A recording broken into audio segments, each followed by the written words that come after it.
1시간 기도 성경 10장 읽기 묵상 꾸준히 합시다. 로마서 11장 1절에서 10절 하나님은 포기하지 않습니다. 한때 믿던 사람들이 완악하여 믿음을 거부하면 하나님은 그들을 버리신 것일까요? 가끔 연약하여 믿음이 흔들리면 하나님은 버리실까요? 이스라엘이 영적으로 무지하여 예수님을 메시아로 믿지 아니할 때 사람들은 이스라엘이 하나님을 버렸기에 하나님도 이스라엘을 버리실 것이라고 여겼지요. 그런데 그렇지 않습니다. 사람들은 무지하여 하나님을 버려도 하나님은 그들을 완전히 버리지 않습니다. 1절이죠. 그러므로 내가 말하노니 하나님이 자기 백성을 버리셨느냐? 그럴 수 없느니라. 나도 이스라엘이니요 아브라함의 씨에서 난 자요 베냐민 지파라. 하나님이 그 미리 아신 자기 백성을 버리지 아니하셨느니라. 이스라엘 사람들이 예수님을 메시아로 믿지 않고 거부할 때에도 하나님은 이스라엘을 전적으로 버리지 않았습니다. 이스라엘 중에 여전히 남은 자가 있습니다. 이스라엘 역사상 가장 극심한 배교의 시대가 엘리야 시대였습니다. 배교가 심할 때 엘리야 선지자는 하나님께 이스라엘을 고발하기를 바알을 섬기는 배교자들이 여호와의 선지자들을 죽였고 주의 제단을 헐었고 나만 남았는데 나도 죽이려 한다고 하였습니다. 그때 하나님은 바알에게 무릎을 꿇지 않는 7,000명이 남아있다고 하셨지요. 모두가 배교한 것 같지만 남은 자가 있다는 것입니다.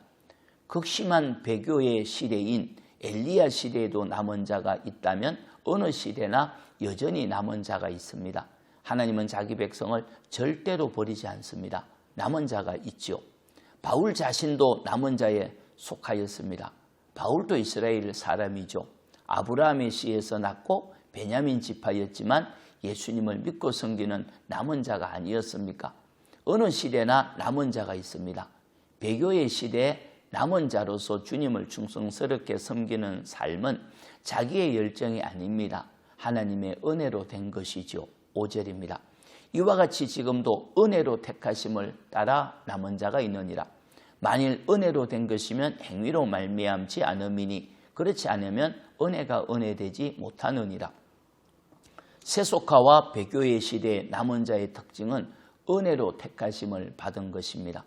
하나님의 은혜로 택하심을 받았다면 하나님께서 부르실 때가 있죠. 바울도 무지하여 교회를 박해할 때도 있었지만 하나님은 바울을 포기하지 않았습니다. 끝까지 찾아가 은혜로 불러 마침내 이방인에게 복음을 전하는 사도가 되게 하셨지요.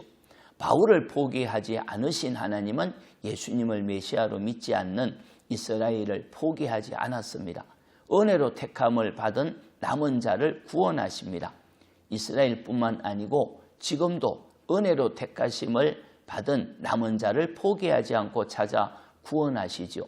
구원받을 자격은 없지만 은혜로 택하심을 받았다면 무한한 복이죠. 은혜로 택하신 하나님께 감사와 찬양을 드림이 마땅하지 않겠습니까? 축복합니다.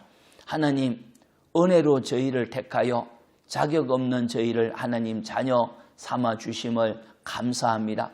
포기하지 않으시는 하나님, 우리 주변에 가족들 중에 아직도 주님께 돌아오지 않는 자가 있습니다. 하나님, 은혜로 그들을 택하셨기에 찾아가셔서 구원하여 주옵소서. 예수님의 이름으로 기도합니다. 아멘. 기도입니다. 첫째, 택함 받은 은혜를 알게 하소서. 둘째, 자녀들에게 믿음을 주소서. 찬송 150장 갈보리 산 위에 말씀 청종합시다.